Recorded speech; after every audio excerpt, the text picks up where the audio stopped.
Hey, what is up, guys? I am Zach, and today I'm going to be talking about the top 5 essential pieces of equipment for photographing your first wedding. Let's get into it.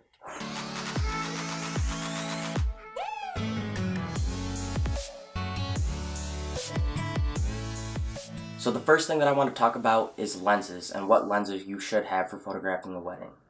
Now, the first lens that you should have is a good wide-angle lens. I use the Sigma 18-35 f1.8, and it worked out really well for my first wedding. What this lens is going to be good for is all of your group photos. You need a good wide-angle lens to make sure you can capture everyone that's going to be in the image.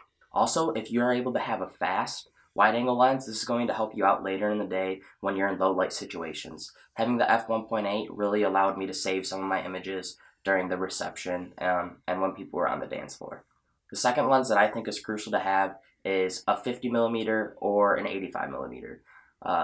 The 50mm 1.8s are relatively cheap. They're only like $250, and so this is what I would recommend if you're a beginner. But having a lens like this is going to allow you to get really good portrait images of the bride and groom. These lenses are going to create really good bokeh, and you're going to be able to have that professional looking image.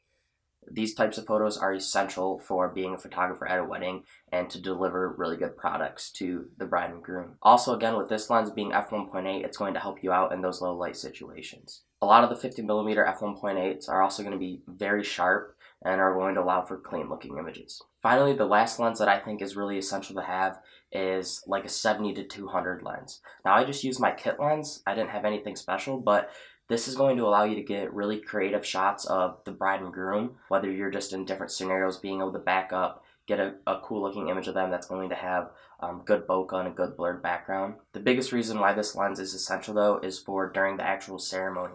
You're going to need to be having a camera set up in the back and zoomed in for them for when they're actually getting married. That's a crucial image for you to capture. So going off of that, that leads into the second piece of equipment that is essential, and that's having a tripod. Now, this might seem kind of obvious to some people, but for the majority of the shooting, I didn't use a tripod. But when it came down to the ceremony and using that 70-200, it's really necessary that you have a tripod to make sure that you're not getting a blurry image, especially when you're zoomed into 200mm.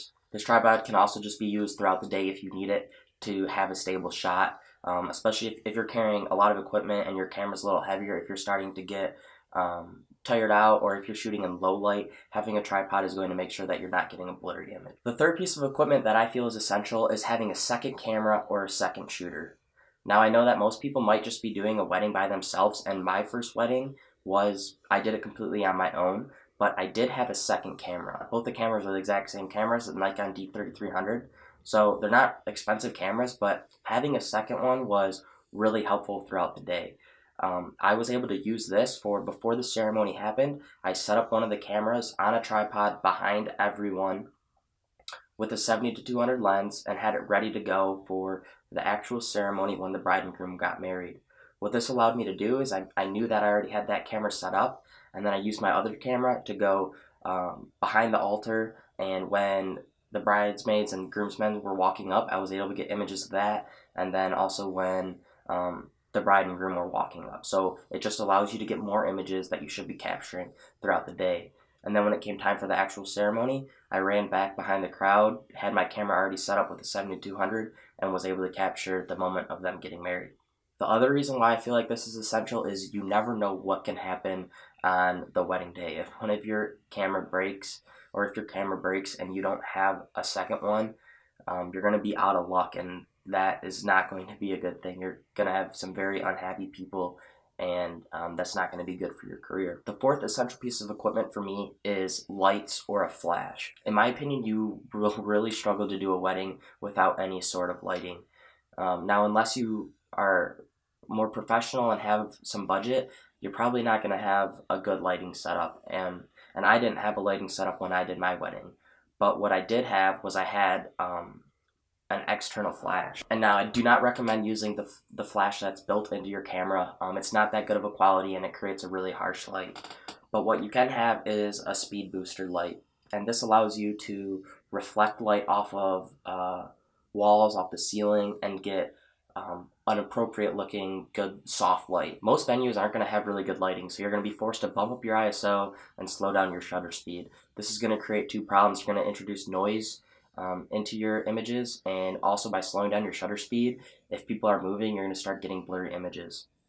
So having a flash is going to allow you to preserve some of those settings, keep your ISO lower and your shutter speed up higher so that you can get a better quality image. Now, especially if you have a cheaper camera, when you start bumping up your ISO, your images are going to start getting noisy really quick. I know on my camera, even around 800, it starts introducing a lot of noise, and then 1600, which I did have to use a little bit, it starts getting really noisy.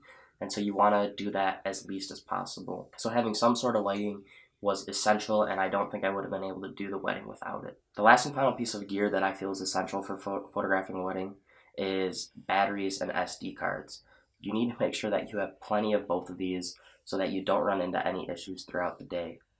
I carried 3 to 4 batteries on me at all time, and I probably only ended up using 3 of them. I think I was on my 3rd battery, but I knew that I was going to have plenty of them and plenty of battery life to get throughout the entire day.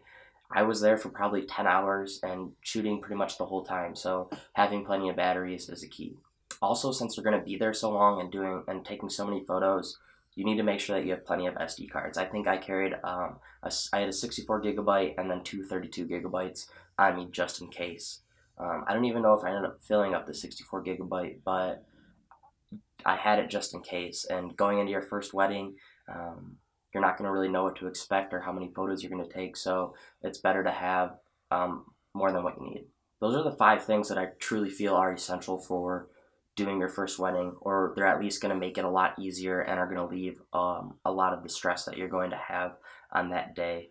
Now keep in mind, these 5 things are going to help you throughout the day, but you need to make sure that you are really familiar with your camera, are good at posing, and know what you're doing going into that wedding day for it to still be successful. I hope this video was helpful for you guys and that you can have a better understanding of what you should be bringing for photographing your first wedding. And if you want more content like this, stay tuned for more. See ya.